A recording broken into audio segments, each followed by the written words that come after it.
O amor que começou sob as luzes de São Paulo. São Paulo nunca dormia.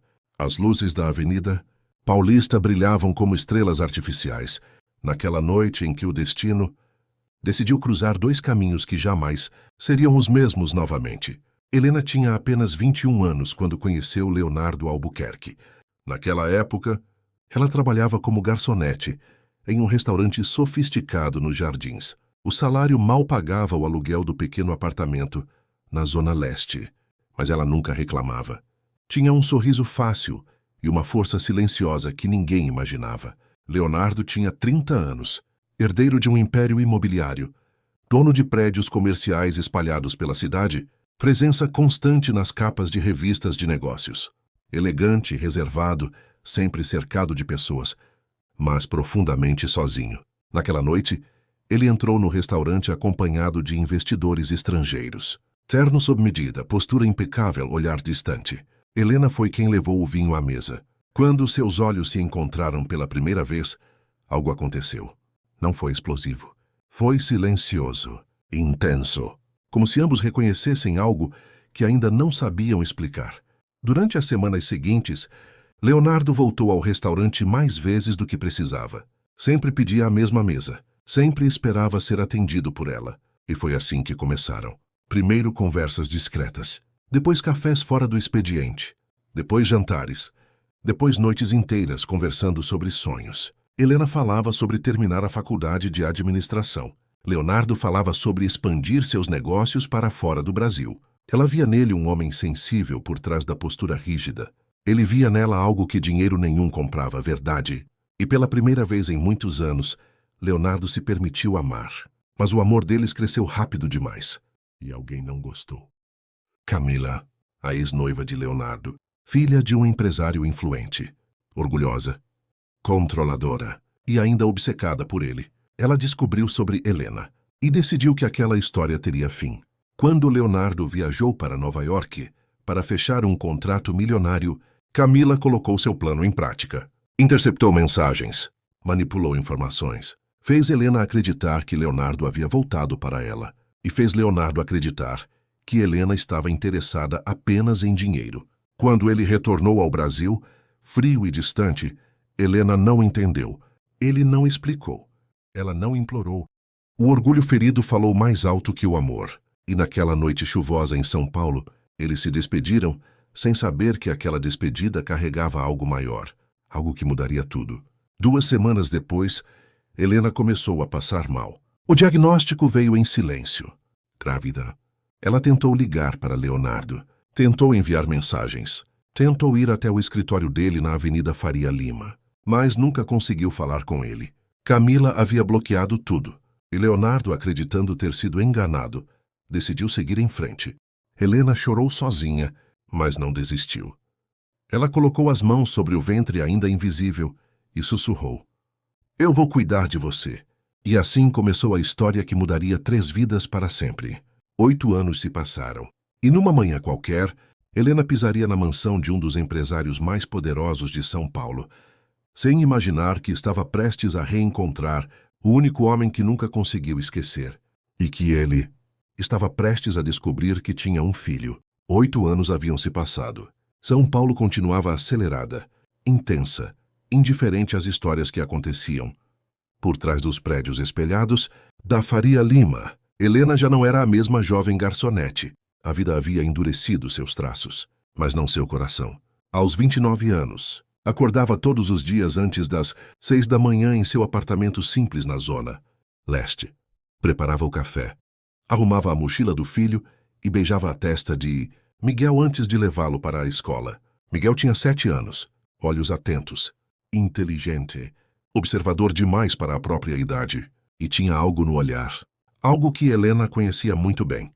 Depois de deixar o filho na escola, ela pegava 2 ônibus até o bairro Cidade Jardim, onde ficavam algumas das mansões mais luxuosas da cidade.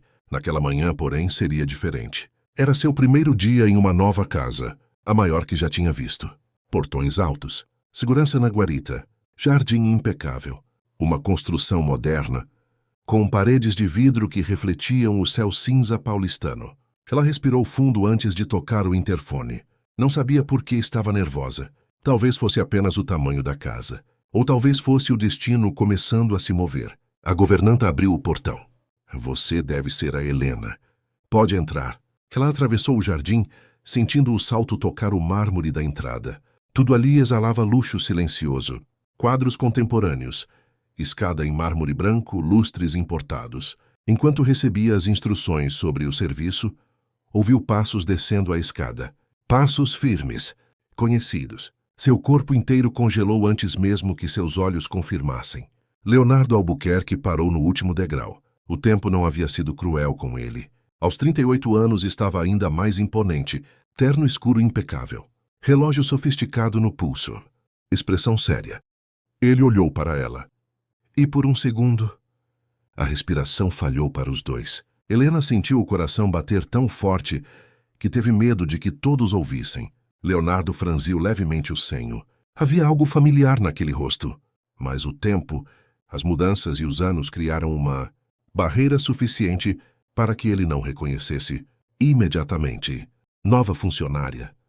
Ele perguntou à governanta, sem tirar os olhos dela. Sim, senhor. Helena manteve a postura profissional.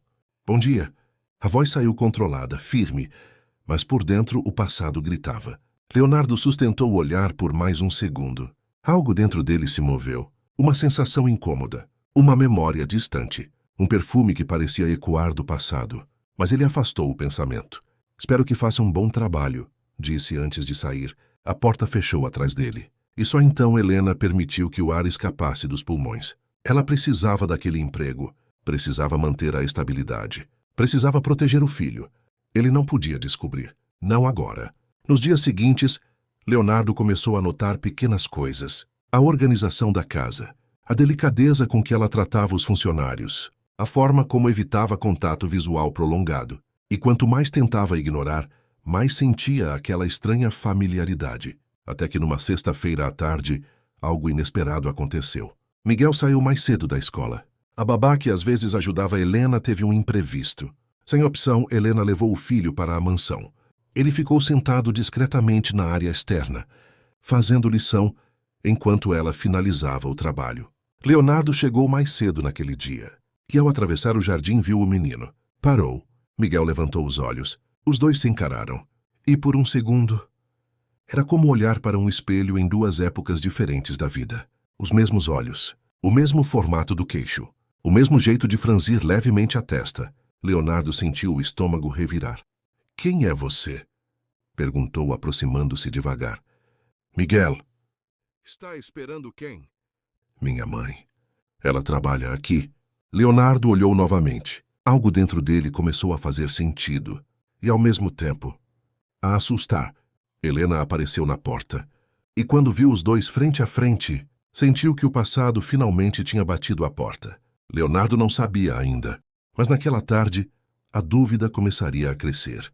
E quando ele perguntasse sobre o pai da criança, Helena teria que escolher entre continuar escondendo a verdade ou enfrentar o homem que partiu seu coração.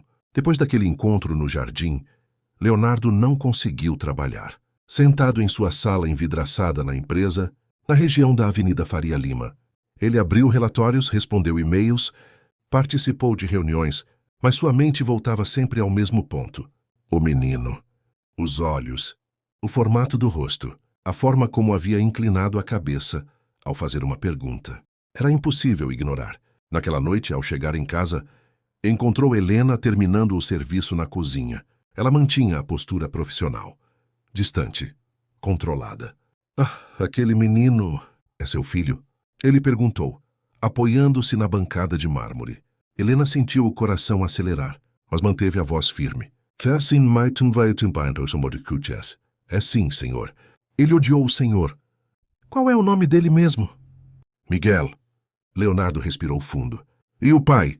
O silêncio que se formou parecia pesado demais para caber naquela cozinha luxuosa. Helena virou-se lentamente. Os olhos dela encontraram os dele. E por um segundo, toda a história do passado quase escapou. O pai foi embora, respondeu. Nunca quis saber. A resposta atingiu Leonardo de um jeito estranho. Um desconforto inexplicável. Uma culpa que ele não sabia de onde vinha. Ele desviou o olhar primeiro.